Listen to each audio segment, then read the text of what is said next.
ಬಹಳ ವಿಶೇಷವಾಗಿರತಕ್ಕಂಥ ಕಾರ್ಯಕ್ರಮ.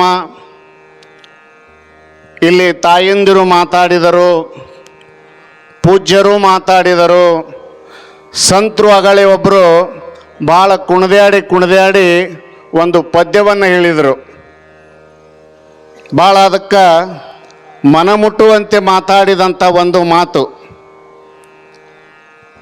ಭಾಳ ಖುಷಿಯಾಗುವಂಥದ್ದು. ಯಾಕೆ ಖುಷಿಯಾಗುವಂಥದ್ದು ಅಂತ ಕೇಳಿದರೆ, ಇವತ್ತ ಪರಮ ಪೂಜ್ಯ ಅಮರೇಶ್ವರ ಸ್ವಾಮಿಗಳು 500 ಹೆಣ್ಣು ಮಕ್ಕಳ ಅಂದರೆ ಈ ಕವಲಗುಡ್ಡದ ತಾಯಂದಿರ ಈ ಮನೆಯ ಮಕ್ಕಳ ಏನು ಕವಲಗುಡ್ಡದಲ್ಲ, ಈ ಕವಲಗುಡ್ಡದ ಮನೆಯ ಮಕ್ಕಳನ್ನು ಪರಸ್ಥಳಕ್ಕೆ ಕೊಟ್ಟಿರ್ತಕ್ಕಂಥ ಆ ಮಕ್ಕಳನ್ನು ಕರೆದು ತಂದು, ಅಂದರೆ ನನ್ನ ಮನೆಗೆ ಕರೆದು ತಂದು, ಆ ಬುದ್ಧಿ ಯಾರು ಕೊಟ್ಟಿದ್ದಾರೆ ಅಂತ ಕೇಳಿದರೆ ಅಮರೇಶ್ವರ ಪಗಳಿಗೆ ಕರಿಯೋಗ ಸಿದ್ಧನೆ ಕೊಟ್ಟಿದ್ದಾನ. ಕರಿಯೋಗ ಸಿದ್ಧನೆ ಕೊಟ್ಟಿದ್ದಾನ. ನನ್ನ ಎಲ್ಲ ಮಕ್ಕಳನ್ನು ಕರಿಯಪ್ಪ, ನನ್ನ ಎಲ್ಲ ಮಕ್ಕಳನ್ನು ಕರಿ, ಅವರಿಗೆ ಉಡಿ ತುಂಬಿ ಭಂಡಾರ ಹಾಕಿ ಕಳಿಸು, ಅವ್ರ ಮನೆ ಬಂಗಾರ ಆಗಲಿ ಅಂತ ಆಶೀರ್ವಾದ ಆಗ್ಯದ. ನಿಮ್ಗೆ ಆಶೀರ್ವಾದ ಆಗ್ಯದ. ಆದರೆ ಆಶೀರ್ವಾದ ಮಾಡ್ಕೊಂಡವರು ಅಗಳೇ ಅಮರೇಶ್ವರಪ್ಪಗಳು ಹೇಳಿದ್ರು, ಒಂದಿಷ್ಟು ಮಂದಿ ಹೋದರು, ನನಗೆ ಬೇಜಾರಾಯಿತು ಅಂತ. ಹೌದು, ಹೋಗೋರು ಹೋಗ್ತಾರ, ಇರೋರು ಇರ್ತಾರ. ಆಶೀರ್ವಾದ ಮಾಡೋದು ಮಾತ್ರ ಆಶೀರ್ವಾದ ಆಗ್ಯದ. ಯಾವಾಗ ನಿಮ್ಮ ಭಂಡಾರ ಕರಿಯೋಗ ಸಿದ್ಧನ ಭಂಡಾರ ನಿಮ್ಮ ಉಡಿಯಾಗ ಬಿದ್ದದ, ಅದು ನಿಮ್ಮ ಮನೆ ಬಂಗಾರ ಆಗ್ತದ. ಈ ಕ್ಷೇತ್ರದ ಮ್ಯಾಗ ನೀವು ಎಲ್ಲರೂ ಭಕ್ತಿದಿಂದ ನಡಿಬೇಕಷ್ಟೇ. ಆ ಜೊಳ್ಳ ಜೊಟ್ಟ ಹಾರಿತ್ತು, ಗಟ್ಟಿ ಬೀಜ ಉಳಿದಿತ್ತು ಅಂದಿದಾರಲ್ಲ, ಬಹುಶಃ ಅಟ್ಟಿ ಆಗ್ಯದ. ಇಲ್ಲಿ ಜೋಳ ಜೊಟ್ಟೆಲ್ಲ ಹಾರಿ ಹೋಗಿಬಿಟ್ಟಾವು, ಗಟ್ಟಿ ಕಾಳುಗಳೇ ಉಳ್ಕೊಂಡಾವ. ಇಲ್ಲಿ ನಾವು ಹೊತ್ತೊಂಡತಾನ ಹೇಳ್ತೀನಿ, ಮತ್ತೆ ಈಗ ಎದ್ದು ಹೋಗೋರಿದ್ರು ಹೋರಿ, ಹೌದಲ್ಲ? ಇದೇನು ಬತ್ತ ಕಿರಿಕಿರಿ ಅಂದ್ರೇನು ಲಾಸ್ಟಿಗೆ? ಅದೇ ಪಂಕ್ತಿ ಒಳಗೆ ಲಾಸ್ಟ್ ಕುಂಡ್ರಬಾರ್ದಂತ, ಊಟಕ್ಕೆ ಲಾಸ್ಟ್ ಬರಬಾರ್ದಂತ, ಭಾಷಣಕ್ಕೆ ಕೊನೆ ಭಾಷಣದವನು ಆಗಬಾರ್ದಂತ. ಇದನ್ನು ಲಾಸ್ಟೇ. ಯಾಕಂತ ಕೇಳಿದ್ರೆ ನಮ್ಮ ವಿಚಾರಗಳನ್ನು ಎಲ್ಲರೂ ಮೆಲಕ್ಕೆ ಹಾಕಿಬಿಟ್ಟಿದ್ದಾರೆ, ಹೌದಲ್ಲ? ಪರವಾಗಿಲ್ಲ. ನನಗೆ ಮೊದಲೇ ನಮ್ಮ ಹುಡುಗರು ವಾರ್ನಿಂಗ್ ಮಾಡಿದ್ದಾರೆ, ನೀವೆಲ್ಲರೂ ಕತೆ ಹೇಳ್ಕೊತ ಕೂತೀರಿ ಅಪ್ಗಳು ಅಂತ ಹೇಳಿದ್ದಾರೆ ಅವರು. ನೀವೆಲ್ಲರೂ ಕತೆ ಹೇಳ್ಕೊತ ಕೂತೀರಿ, ಇದ್ದಂಗೆ ಮಾತಾಡಿ ಬಿಟ್ಟು ಬಿಡ್ರಿ ಸಾಕಂದಾರ ಅವರು. ಅಂದ್ರೆ ಭಾಳ ಎಳ್ಕೊಂಡು ನೀವು ಹೊತ್ತೊಂಡು ಒಯ್ದ್ರಿ ಅಂದ್ರೆ ಸರಿ ಆಗೋದಿಲ್ಲ ಅನ್ನುವಂಥ ಮಾತುಗಳನ್ನು ಹೇಳಿದ್ದಾರೆ. ತುಂಬ ಸಂತೋಷ. ಇವತ್ತಿನ ವಿಚಾರ ಏನು? ವಿಚಾರಕ್ಕೆ ಬರೋಣ. ಇವತ್ತಿನ ವಿಚಾರ ಅಧಿಕರಣವಾಗಿ ಒಂದು ವಿಚಾರಗಳನ್ನು ವಿಷಯವನ್ನು ಇಟ್ಕೊಂಡಿದ್ದಾರೆ. ಏನು ವಿಷಯ? ಅಶ್ವಿನ ದೇವತೆಗಳಲ್ಲಿ ಒಬ್ಬರಾಗಿರತಕ್ಕಂಥವರು ಯಾರು? ಕನಕದಾಸರು. ಎಂಥ ಜ್ಞಾನಿಗಳು, ದಿವ್ಯ ಜ್ಞಾನಿಗಳವರು. ಕನಕದಾಸರಂದ್ರೆ ಸಾಮಾನ್ಯರಲ್ಲ. ನಿಮಗೆ ಏನೋ ತಿಳ್ಕೊಂಡಿರ್ಬೇಕು ನಾವು, ಆದರೆ ಮಹಾಜ್ಞಾನಿ ಮನುಷ್ಯ, ದಿವ್ಯ ಸಂತ. ಒಂದು ಮಾತ ಹೇಳ್ತಾ ಇದ್ದಾರೆ, 8 ಗೀಣಿನ ದೇಹ, ರೋಮಗಳು 8 ಕೋಟಿ, ಕೀಲುಗಳು 68, ಮಾಂಸದಿಂದ ಮಾಡಿದ ಮನವೊಲಿದು ನೆಂಟನಿ ನಗಲಿದರೆ ಒಣ ಹೆಂಟಿಯಲ್ಲಿ ಮುಚ್ಚುವರು ಫಲ ಪುರುಷಾರ್ಥ ಅಂತ ಹೇಳ್ತಾರೆ ಅವರು. ಎಂಥ ಅದ್ಭುತವಾಗಿರ್ತಕ್ಕಂಥ ಒಂದು ಮಾತು, ಹೌದಲ್ಲ? ಇದನ್ನು ಇಷ್ಟಕ್ಕೆ ಬಿಟ್ಟಾಗ ನಮ್ಮ ಗುರುಗಳು ಒಂದು ಮಾತು ಹೇಳ್ತಾ ಇದ್ರು. ಕನಕದಾಸರು ಹೇಳಿ ಒಂದು 500-600 ವರ್ಷ ಆಗಿರ್ಬೋದು. ನಮ್ಮ ಗುರುಗಳು ಹೇಳಿ ಎಲ್ಲ ಕೂಡ ಒಂದು 20-25 ವರ್ಷ ಆಗಿರಬೇಕು. ಮಾತು ನಿಮಗೆ ನೆನಪಿಗೆ ಕೊಡ್ತಾ ಇದ್ದೇನೆ. ಏನು ಹೇಳ್ತಾ ಇದ್ದಾರೆ ಅವರು? ಇದು 3.5 ಮೊಳ ಶರೀರ ಅಂತ ಹೇಳ್ತಾರೆ ಅವರು. ಯಾರು? ಮದಗೊಂಡ ಮಹಾರಾಜರು ಹೇಳ್ತಾರ, ಇದು 3.5 ಮೊಳ ಶರೀರ ನಿನ್ನ ಹೊಲ ಅಂತ ಹೇಳ್ತಾರೆ ಅವರು. ಇದು ನಿನ್ನ ಹೊಲ ಅದ ತಮ್ಮ, ಇದು 3.5 ಮೊಳ ಶರೀರ ನಿನ್ನ ಹೊಲ ಅದ. ಈ ಹೊಲ ನಿನಗೆ ಜ್ಞಾನದ ಬೆಳೆ ಮಾಡ್ಬೇಕಂದ್ರೆ ಗುರುವಿಗೆ ಕೊಡು ಅಂತಾರೆ ಅವರು. ಹೆಂಗೆ ಕೊಡಬೇಕು ಅಂದ್ರೆ ಪಾಲದಂಗೆ ಕೊಡು ಅಂತಾರೆ ಅವರು. ಮೈಪಾಲ ಕೊಡು. ಪಾಲದಂಗೆ ಕೊಟ್ಟಿ ಅಂತಂದ್ರೆ ಅಲ್ಲಿ ಯಾವದ ಬೆಳೆ ಮಾಡ್ತಾರಂತ ಕೇಳಿದ್ರೆ ಜ್ಞಾನದ ಬೆಳೆ ಮಾಡ್ತಾರಂತ ಹೇಳ್ತಾರೆ ಅವರು. ಎಂಥ ಅದ್ಭುತವಾಗಿರ್ತಕ್ಕಂಥ ಮಾತುಗಳವುದಲ್ಲ. ಶಾಲೆ ಕಲೀಲಿಲ್ಲ, ಯಾವ ಗ್ರಂಥಗಳನ್ನು ಓದಲಿಲ್ಲ ಪುಣ್ಯಾತ್ಮ. ಕನಕದಾಸರಾಗಿ ಹೋಗಿ 500 ವರ್ಷ ಆಗಿರಬಹುದು. ಕನಕದಾಸರು ವಚನಗಳನ್ನು ಕೂಡ ಓದಿಲ್ಲ, ಶರಣರ ವಚನಗಳನ್ನು ಓದಿಲ್ಲ, ಯಾವ ಬುಕ್ಕು ಕೈಯಾಗಿ ಹಿಡಿದಿಲ್ಲ ಪುಣ್ಯಾತ್ಮ. ಯಾರೋ ಇವತ್ತಿನ ಕಾರ್ಯಕ್ಕೆ ಕಾರಣೀಕರ್ತನಾಗಿರ್ತಕ್ಕಂಥಪ್ಪ ಮದಗೊಂಡೇಶ್ವರ ಮಹಾರಾಜರು ಹೇಳ್ತಾರವರು. ನಿಂದು 3.5 ಎಕರೆ ಆದಪ್ಪ ಈ ಜಮೀನ, ಅದರೊಳಗೆ ಕರಿಕಿ ಕಣಿಗೆಲ್ಲ ಎಲ್ಲ ನಾಟಿದವ, ಕಡಿಸಿ ತೆಗಿ, ಆ ಹೊಲನ ಗುರುವಿಗೆ ಒಪ್ಪಿಸು ಅಂತ ಹೇಳ್ತಾರೆ ಅವರು. ಗುರುವಿಗೆ ಒಪ್ಪಿಸು. ಗುರುವಿಗೆ ಒಪ್ಪಿಸಿದಾಗ ಗುರುಗಳು ನಿನಗೇನು ಮಾಡ್ತಾರಂತ ಕೇಳಿದ್ರೆ ಅಂತಿಂಥ ಬೆಳೆ ಎಲ್ಲ ಜ್ಞಾನದ ಬೆಳೆ ಮಾಡ್ತಾರಂತ ಹೇಳ್ತಾರಲ್ಲ.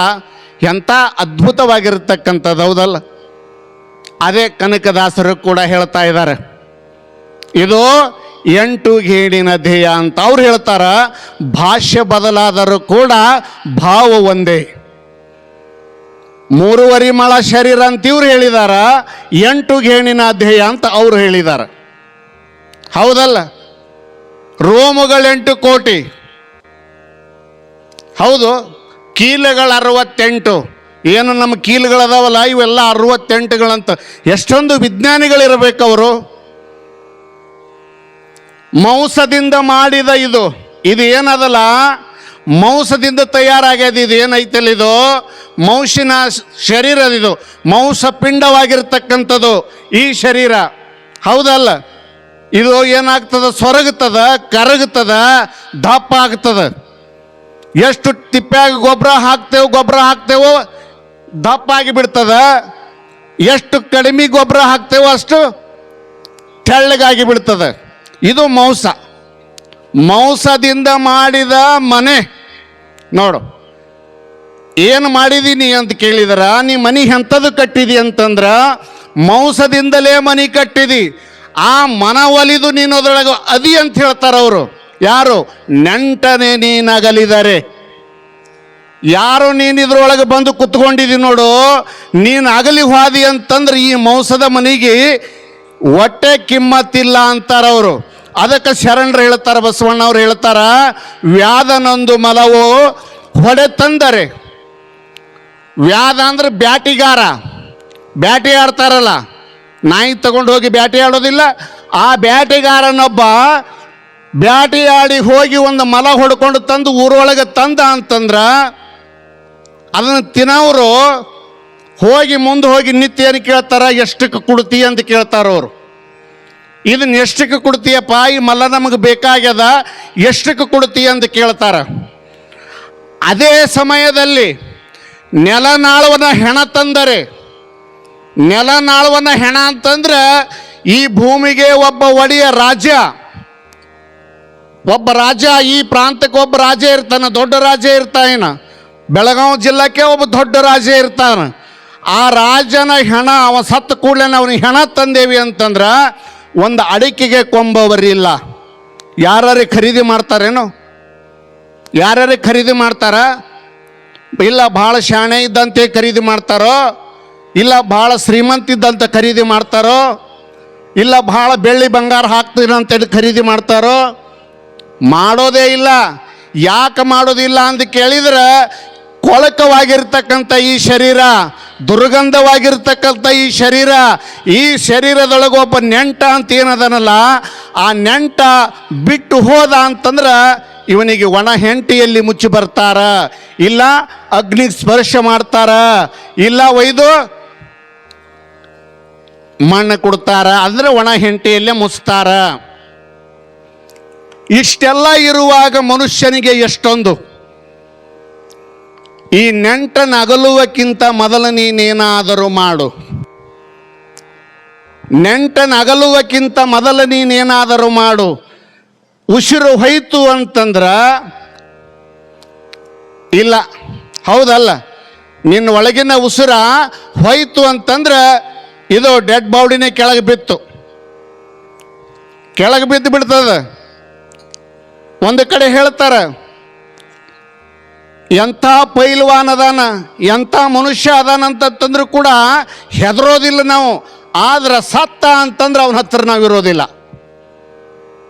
ಯಾಕೆ ಹೆದರೋದಿಲ್ಲ ಅಂತಂದ್ರೆ ನನ್ನೊಳಗಿರವೇ ಅದರೊಳಗದಾನ, ಅದರೊಳಗಿರವನೇ ನನ್ನೊಳಗದಾನ ಅಂತೇಳಿ ನಮಗೆ ಹೆದರಿಕೆ ಆಗೋದಿಲ್ಲ. ಯಾವಾಗ ನನ್ನೊಳಗಿರವ ಅದರೊಳಗೆ ಇರುವುದಿಲ್ಲ ನೋಡು, ಅವಾಗ ಹೆದರಿಕೆ ಆಗ್ತದೆ. ಇದಕ್ಕೆ ನನ್ನೊಳಗಿರವ ಯಾವಾಗ ಅದರೊಳಗೆ ಇರುವುದಿಲ್ಲ ಅವಾಗ ಈ ಮನುಷ್ಯನಿಗೆ ಹೆದರಿಕೆ ಆಗ್ತದೆ.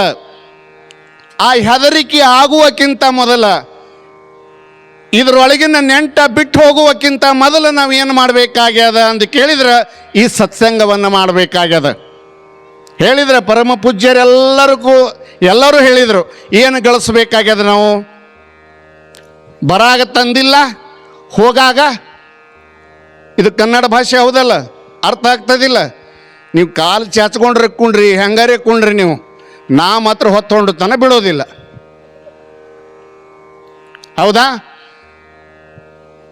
ಏನು ಹೇಳ್ತಾ ಇದ್ದೇನ? ಭಗವಂತ ನಮಗೆ ಶರೀರ ಕೊಟ್ಟಾನ, ಆದ್ರೆ ನಾವು ಬರಾಗ ತಂದಿಲ್ಲ, ಹೋಗಾಗ ಒಯ್ಯುವುದಿಲ್ಲ. ಏನು ಕೌಲ್ಗುಡದಾಗ ಯಾರು ಒಯ್ದಾರ? ಹೋಗಾಗ, ಇಲ್ಲಿ ಹೋಗಾಗ ಅಲ್ಲ, ಆ ಕಡೆ ಹೋಗಾಗ ಯಾರೂ ಇಲ್ಲ. ಮತ್ತು ಬರಾಗರಿ ತಂದಾರೇನು? ತಂದೇ ಇಲ್ಲ. ನಡುವಿನ ಪ್ರಪಂಚಕ್ಕಾಗಿ, ನಡುವಿನ ಜೀವನಕ್ಕಾಗಿ ಎಷ್ಟೊಂದು ಹೋರಾಟ ನಮ್ಮದು, ಹೌದಲ್ಲ? ಎಷ್ಟೊಂದು ಹೋರಾಟ. ಆ ಹೋರಾಟವನ್ನು ಬಿಟ್ಟು ನಾವೇನು ಮಾಡಬೇಕಾಗ್ಯದ? ಸದ್ಗುರುಗಳ ಸನ್ನಿಧಾನಕ್ಕೆ ಬಂದು ಅವರ ಹಿತ ಉಪದೇಶಗಳನ್ನು ಕೇಳಬೇಕಾಗ್ಯದ. ಕೇಳಲಿಲ್ಲ ಅಂತಂದರೆ ನಾವು ಏನೂ ಒಯ್ಯುವುದಿಲ್ಲ, ನಾವೇನೂ ಮಾಡೋದಿಲ್ಲ. ಭಗವಂತನ ನಾಮಸ್ಮರಣೆ ಭಾಳ ದೊಡ್ಡದಾಗಿರ್ತಕ್ಕಂಥದ್ದು. ನಾವು ಬೆಂಗಳೂರಿಗೆ ಹೋಗ್ಬೇಕು ಅಂತಂದ್ರೆ ಕಿಶದಾಗ ಏನು ಬೇಕು ನಮಗೆ? ಏನು ಬೇಕು? ಫೋನು ಬೇಕು. ಯಾಕಂದ್ರೆ ಮೊಬೈಲ್ದಾಗೆ ರೊಕ್ಕ ಬರ್ಲಾಗತ್ತವೆ ಈಗ. ಅದೇನಂತಾರಲ್ಲ, ಏನಂತಾರೆ ಅದಕ್ಕೆ? ಹಾಂ, ಮೊಬೈಲ್ ಭಾಳ ಅತಿ ಅವಶ್ಯವಾಗಿ ಬಿಟ್ಟದ, ನಮ್ಮ ಜೀವನಕ್ಕೆ ಅತಿ ಅವಶ್ಯ ಆಗಿಬಿಟ್ಟದ. ಹಂಗೆ ಬೆಂಗಳೂರಿಗೆ ಹೋಗ್ಬೇಕಾದ್ರೆ ಹೆಂಗೆ ರೊಕ್ಕ ಬೇಕು ನೋಡು, ಹಂಗೆ ಅಲ್ಲಿ ಹೋಗ್ಬೇಕಾದ್ರೆ ನಮಗೆ ಪುಣ್ಯದ ರೊಕ್ಕ ಬೇಕಾಗ್ಯದ. ಅದಕ್ಕೆ ಶರಣರು ಹೇಳ್ತಾರ, ಇಲ್ಲಿ ಸಲ್ಲುವವನು ಅಲ್ಲಿ ಸಲ್ಲುವವನು, ಇಲ್ಲಿ ಸಲ್ಲದವನು ಅವನು ಎಲ್ಲಿ ಸಲ್ಲನು ಅಂತಾರ ಅವರು. ಹೌದಿಲ್ಲ? ಒಂದು ಹುಡುಗಿನ ನಿಮಗೆ ಕತಿ ರೂಪದಾಗ ಹೇಳಿದ್ರೆ ಗೊತ್ತಾಗ್ತದೆ, ಹೌದಿಲ್ಲ ಜಿ? ಹಾಂ, ಒಂದು ಹುಡುಗಿನ ಅಂದ್ರೆ ಅಕ್ಕನ ಮಗಳು ತಮಗೆ ಕೊಡ್ಬೇಕಂತ ಇಟ್ಟಿಳಂತ. ಅದಕ್ಕೆ ಗುಂಡು ಕಿತ್ತ ಹುಡುಗಿ ತಮಗೆ ಕೊಡ್ಬೇಕಂತ ಇಟ್ಟಿದ್ದಳಂತ. ತಮ್ಮ ಆಗಾಗ ಬರ್ತಿದ್ದ, ನಿನಗೆ ಇಟ್ಟಿನು. ಊಟ ಅಲ್ಲ, ಹುಡುಗಿ ನಿಮ್ಮದು ಊಟದ ಕಡೆ ಲಕ್ಷ್ಯ ಹೋದಿತ್ತು. ಮತ್ತು ಸಾರ್ಕ ಹೇಳ್ತಿಳಕಿ, ನಿನಗೆ ಇಟ್ಟಿನು ಅಂಥೇಳಿ ಮದುವೆ ಮಾಡಿಕೊಟ್ಲು. ಇವ ಮದುವೆ ಮಾಡ್ಕೊಂಡು ಬಂದು ಏನು ಒಮ್ಮೆ ಅದಕ್ಕೆ ಮನ್ಯಾಗ ಹಾಕದ. ಮನೆ ಕೆಲಸ 7 ಮಕ್ಕಳಾದವು ಆಕಿಗೆ. ಯಾವ ಕಾರ್ಯಕ್ರಮ ಇಲ್ಲ, ತವ್ರ ಮನೆಗೆ ಹೋಗೋದಿಲ್ಲ, ಎಲ್ಲಿ ಇಲ್ಲ, ಏನಿಲ್ಲ. ಮನೆಗೆ 4 ಎಮ್ಮೆ, 5 ಜರ್ಸಿ ಆಕಳ, ಆಕಿ ಆ ವ್ಯವಸ್ಥೆ. 7 ಮಕ್ಕಳ ವ್ಯವಸ್ಥೆ. 7 ಮಕ್ಕಳ ತಾಯಿ ಅಲ್ಲೇ ಮಾಡ್ಕೊತ ಅಲ್ಲೇ ಇರ್ಬೇಕಾಕಿ. ಗುಂಡಕ್ಕಿದ್ದಳ. ಅವ ಏನು ಮಾಡ್ದ ಅಂತ ಕೇಳಿದ್ರೆ, ಅತನಿಗೆ ಹೋಗಿ ಒಂದು ಟ್ರೆಜರಿ ತಗೊಂಡು ಬಂದವ. ಟ್ರೆಜರಿ ಅಂತ ಗೊತ್ತಾಗ್ತದಲ್ಲ, ಹೌದಲ್ಲ? ಟ್ರೆಜರಿ ತಗೊಂಡು ಬಂದ. ಅತನಿಗೆ ಹೋಗಿ ಮನ್ಯಾಗ ಇರಲಿಲ್ಲ, ಟ್ರೆಜರಿ ತಗೊಂಡು ಬಂದ. ಟ್ರೆಜರಿ ತಗೊಂಡು ಬಂದು ಗಾಡಿ ಅಂದು ಕೆಳಗೆ ಇಳಿಸದ. ಆಕಿ ಅಂದಳು, ಇದೇನು ತಂದಿವ ಕಬ್ಬಿಣ ಪೇಟಿಗೆ ಅಂದಳಕಿ. ಗೊತ್ತಿರಲಿಲ್ಲ ಆಕಿಗೆ ಪಾಪ, ಇದೇನು ಕಬ್ಬಿಣ ಪೇಟಿಗೆ ತಂದಿವ ಅಂತಂದಳು. ಇಳಿಸಿ ಆರತಿ ತಗೊಂಬ ಅಂದ. ಆರತಿ ತಗೊಂಬ ಅಂದ ಕೂಡಲೇ ಆಕೆ ಆರತಿ ತಗೊಂಡು ಬಂದಳು. ಆರತಿ ಬೆಳಗದಳು. ಇದು ತಗೋ ಕೀಲಿ ಅಂತೇಳಿ ಕೀಲಿ ಆಕಿ ಕೈಯಾಗ ಕೊಟ್ಟ. ನಾವು ಊರಾಗ ಹೋಗಿ ಬರ್ತೀನೋ, ಒಂದಿಷ್ಟು ಮಂದಿನ ಕರ್ಕೊಂಬರ್ತೀನಿ ನೀ ಏನದ ಒಂದಿಷ್ಟು ಅವಲಕ್ಕಿ ಸುಸಲಾ ಮಾಡು, ನಾ ಒಂದಿಷ್ಟು ಮಂದಿನ ಕರ್ಕೊಂಬರ್ತೀನಿ, ಇದು ಪೂಜೆ ಮಾಡೋಣ ಅಂತಂದುಬಿಟ್ಟ. ಆಯಿತು ಅಂಥೇಳಿ ತಿಳ್ಕೊಂಡು ಆಕೆ ಅವಲಕ್ಕಿ ಸುಸಲಾ ಮಾಡ್ಲಿಕ್ಕೆ ಪ್ರಾರಂಭ ಮಾಡಿದಳು. ಈ ಮಳೆಗಾಲ ಹೆಂಗದ ಇತ್ತಲ್ಲಿದು ಮಳೆ ಪ್ರಾರಂಭ ಆಯಿತು. ಅವ ಊರಾಗ ಹೋಗಿಬಿಟ್ಟ ಒಂದು ಗಾಡಿ ತಗೊಂಡು, ಮಳೆ ಪ್ರಾರಂಭ ಆಯಿತು. ಆ ಹೆಣ್ಮಗಳು ಏನು ಮಾಡಿದಳು ಅಂತ ಕೇಳಿದ್ರೆ ಒಂದು 25-30 ಬುಟ್ಟಿ ಕೂಳು ಮಾಡಿದಳು ಗೋಳೆ ಬ್ಯಾಸಿಗೆದಿಂದಾಗ ಹಚ್ಚಿ. 25-30 ಬುಟ್ಟಿ ಎಲ್ಲ ಕೂಳುಗೋಳೆ ಮಾಡಿದಳು. ಆಕೆ ಏನು ಅನ್ನಿಸ್ತು, ಕೂಳು ಹಂಗೆ ಇಟ್ಟರೆ ಇದು ತೊಯ್ದು ಹೋಗ್ತಾವಲ್ಲ, ಹೆಂಗೂ ಕಬ್ಬಣ ಪೆಟ್ಟಿಗೆ ತಂದಾನ ಅದ್ರಾಗ ಇಡ್ಬೇಕಂತ ಹೇಳಿ ಇಟ್ಟುಬಿಟ್ಲಾಕಿ. ಫುಲ್ ಎಲ್ಲ ಪ್ಯಾಕ್ ಮಾಡಿದಳು. ಪ್ಯಾಕ್ ಮಾಡಿ ಕೀಲಿ ಹಾಕಿ ಸೊಂಟನಾಗ ಇಟ್ಕೊಂಡು ಅವಲಕ್ಕಿ ಮಾಡ್ಲಿಕ್ಕೆ ಚಾಲೂ ಮಾಡಿದಳು. ಒಂದು ಅರ್ಧ ತಾಸನಾಗ ಅವ ಬಂದ, ಯಾರ ಗಂಡ, ಹಾಜಿ ಮಾಜಿ ಅಂಥವ್ರು ಇತ್ತವ್ರೆಲ್ಲ ಕರ್ಕೊಂಡು ಬಂದುಬಿಟ್ಟವ. ಕರ್ಕೊಂಡು ತಂದ ಪೂಜಾಕ್ಕೆ ತಗೊಂಬ ಸ್ವಾಮಾನ ಅಂತಂದ. ಸ್ವಾಮಿಗಳು ಮಂತ್ರ ಹೇಳಕತ್ರು. ಹಿರಿಯ ಮನುಷ್ಯರಂದರು, ಏ ಕಿಲಿ ತೆರಿಯಲ್ಲ ಒಳಗೆ ನೋಡೋಣ ಹೆಂಗದ ಅಂದ್ರೆ ಅವ್ರು. ಹೆಣ್ತಿ ಕೈಯಂದು ತಂದು ಕೀಲಿ ತೆರೆದ, ನೋಡ್ತಾನ ಒಳಗೆಲ್ಲ ಕುಳ್ಳ. ನೋಡಪ್ಪ, ನಮ್ಮ ಊರಾಗ ಅರ್ಬಿ ಇಡಕ್ಕೆ ತಂದಾರ, ಬಂಗಾರ ಇಡಕ್ಕೆ ತಂದಾರ, ರೊಕ್ಕ ಇಡಕ್ಕೆ ತಂದಾರ, ಕುಳ್ಳು ಇಡಕ್ಕೆ ತಂದಾವಂದ್ರೆ ನೀವು ಒಬ್ಬನೇ ನೋಡಂದ್ರೆ ಅವ್ರು. ಹುಚ್ಚ, ಟ್ರೆಜರಿ ತರೋದು ಅದಕ್ಕೆ ಇದಕ್ಕೆ ತರಬೇಕು, ನೀ ಕುಳ್ಳು ಇಟ್ಟಿದೆಯಲ್ಲ ಎಂಥ ಹುಚ್ಚಿರಬೇಕು ಅಂತಂದಾಗ ನಾ ಇಟ್ಟಿಲ್ಲ ಈಕಿ ಇಟ್ಲು ಅನ್ನುವಂಥ ಮಾತಲ್ಲಿ ಯಾಕೆ ಬತ್ತು ಅಂತ ಕೇಳಿದ್ರೆ ಭಗವಂತ ಒಂದು ಟ್ರೆಜರಿ ಕೊಟ್ಟಾನ ನಮಗೆ. ಹೌದಲ್ಲ, ಭಗವಂತ ಒಂದು ಅತಿ ಅಮೂಲ್ಯವಾಗಿರ್ತಕ್ಕಂಥ ಟ್ರೆಜರಿ ಕೊಟ್ಟಾನ. ಈ ಟ್ರೆಜರಿ ಒಳಗೆ ಏನು ಇಡಬೇಕಾಗ್ಯದ? ಮಹಾತ್ಮರ ಮಾತುಗಳೇ ಇಡಬೇಕಾಗ್ಯದ, ಶರಣರ ಮಾತುಗಳೇ ಇಡಬೇಕಾಗ್ಯದ. ಅದು ಇಲ್ಲದೆ ಹೋಗಿ ನಾವು ಏನಾದರೂ ಸೆರೆ ಇಟ್ಟೆವು, ಗುಟ್ಕಾ ಇಟ್ಟೆವು, ತಂಬಾಕಿಟ್ಟೆವು, ಏನಾದರೂ ಇಟ್ಟೇವು ಅಂತಂದ್ರೆ ಆ ಕುಳ್ಳಿಟ್ಟ ಟ್ರೆಜರಿಗೆ ಹೆಂಗೆ ಬೆಲೆ ಇಲ್ಲ ನೋಡು, ಹಂಗೆ ಶೆರೆ ಸಿಂಧಿ ಏನಾದರೂ ಕುಡಿಯುವಂಥ ವ್ಯಕ್ತಿಗಳಿಗೂ ಕೂಡ ಬೆಲೆ ಇಲ್ಲ ಅನ್ನುವಂಥ ಮಾತುಗಳನ್ನು ಇಲ್ಲಿ ಬರ್ತದೆ. ಮಾಡಬಾರದು. ವ್ಯಸನಗಳ ಮಾಡದೆ ನಾವೇನು ಮಾಡಬೇಕು ಅಂತ ಕೇಳಿದರೆ ಒಳ್ಳೆಯ ಪ್ರಪಂಚವನ್ನು ಮಾಡಬೇಕು. ಅದಕ್ಕೆ ನಮ್ಮ ಗುರುಗಳು ಹೇಳ್ತಿದ್ರು, ಮಧುಗುಣ ಮಹಾರಾಜರು ಹೇಳ್ತಿದ್ರು, ಸಂಸಾರ ಮಾಡಿದರ ಹೌದು ಹೌದು ಅನ್ನಂಗಿರ್ಬೇಕಂತ ಹೇಳ್ತಿದ್ರು ಅವರು. ಯಾರು ಹೌದು? ನೆರಮನೆಯವರು. ನೆರಮನೆಯವ್ರು ನೋಡಿದ್ರೆ ಇವರು ಸಂಸಾರ ಹೌದು ಅನ್ನಬೇಕಂತ, ಅಂಥ ಸಂಸಾರ ಮಾಡಬೇಕಂತ. ಅಂಥ ಸಂಸಾರ ಬಹುಶಃ ನೀವು ಕೌಲುಗುಡದವ್ರು ಮಾಡ್ತೀರಿ ಅನ್ನುವಂಥ ಮಾತುಗಳನ್ನು ಹೇಳ್ತಾ ಉತ್ತಮವಾಗಿರ್ತಕ್ಕಂಥ ಕಾರ್ಯಕ್ರಮವನ್ನು ಪೂಜ್ಯರು ಹೇಳಿದ್ರವರು. ಹೊಗಳಿ ಹೊಗಳಿಯನ್ನ ಹೊನ್ನ ಸೂಲಕ್ಕೆ ಏರಿಸದಿರನ್ನ ಅಂಥೇಳಿ ಬಸವಣ್ಣವ್ರು ಹೆಂಗೆ ಹೇಳಿದಾರಲ್ಲ, ಅದೇ ರೀತಿಯಲ್ಲೇ ಬಹುಶಃ ಎಲ್ಲ ಮಹಾತ್ಮರು ಕಂಡುದ್ದು ಹೇಳಿದ್ರು. ಅವ್ರೇನು ಕಾರ್ಯಗಳನ್ನು ಮಾಡ್ಲಿಕ್ಕತ್ತಿದಾರಲ್ಲ, ಎಲ್ಲ ಸುಣದಳೆ ಅಪ್ಪಗಳನ್ನು ಯಾರ್ಯಾರು ಮಹಾತ್ಮರೆಲ್ಲ ಈಗ ಬಹುಶಃ ಮಾತಾಡಿ ನಮ್ಗಿಂತ ಹಿಂದಿಂದ ಬಂದವರು ಮಾತಾಡಿ ಅವ್ರು ಹೋಗಿಬಿಟ್ರು. ಮಾತಾಡ್ರಿ, ಇರಲಿಲ್ಲಪ್ಪ ಅಂದ್ರೆ ನೀವು ಹೋರಿ ಅಂಥೇಳಿ ಹೋಗಿಬಿಟ್ರು ಅವರು. ನೀವು ನಾನು ಪುಣ್ಯಕ್ಕೆ ಇಟ್ಟು ಮಂದಿರ ಕೂತೀರಿ ನೀವು, ಚಲೋ. ಅದಕ್ಕೆ ಉತ್ತಮವಾಗಿರ್ತಕ್ಕಂಥ ಕಾರ್ಯವನ್ನು ಅಮರೇಶ್ವರ ಮಹಾರಾಜರು ಮಾಡುವಂಥ ಒಂದು ನಿಟ್ಟಿನಲ್ಲಿ ಮುಂದೆಜ್ಜೆ ಇಟ್ಟಿದ್ದಾರ. ನಮ್ಮ ಒಡೆಯರ ಸೇವೆಯನ್ನು, ಸಿದ್ಧರ ಸೇವೆಯನ್ನು ಮಾಡುವ ಮಗ ಇದ್ದೀನಿ ಅನ್ನುವಂಥ ಮಾತುಗಳನ್ನು ಪದೇ ಪದೇ ಹೇಳುವಂಥ ವಿಚಾರದಲ್ಲಿ ಅವರು ಇದ್ದಾರೆ. ಅದಕ್ಕೆ ನಾವು ನೀವು ಎಲ್ಲರೂ ಕೂಡಿ ಏನು ಮಾಡಬೇಕಾಗ್ಯದ, ಇದರೊಳಗಿನ ಒಬ್ಬ ನೆಂಟ ಎಲ್ಲರೂ ತಿಳಿಯೊಳಗೆ ಇಟ್ಕೋಬೇಕು. ಅಪ್ಪಗಳ ವಿಷಯ ಏನು ಇಟ್ಟಿದ್ರು ಮುಂದಿನ ವರ್ಷ ನಿಮಗೆ ಗೊತ್ತಿರಬೇಕು. ಇದರೊಳಗಿನ ಒಬ್ಬ ದೋಸ್ತ, ನೆಂಟ ಅಂದರೆ ಒಬ್ಬ ದೋಸ್ತ. ಆ ನೆಂಟ ಅಗಲುವಕ್ಕಿಂತ ಮೊದಲು ನಾವು ಏನು ಮಾಡಬೇಕಾಗ್ಯದ, ಪುಣ್ಯದ ಕಾರ್ಯಗಳನ್ನು ಮಾಡಬೇಕಾಗ್ಯದ ಅನ್ನುವಂಥ ಮಾತುಗಳನ್ನು ಹೇಳ್ತಾ ನಾನು ಮಾತಿಗೆ ವಿರಾಮ ತಗೋತಾ ಇದ್ದೀನಿ. ಸರ್ವರಿಗೂ ಶರಣಾರ್ಥಿ.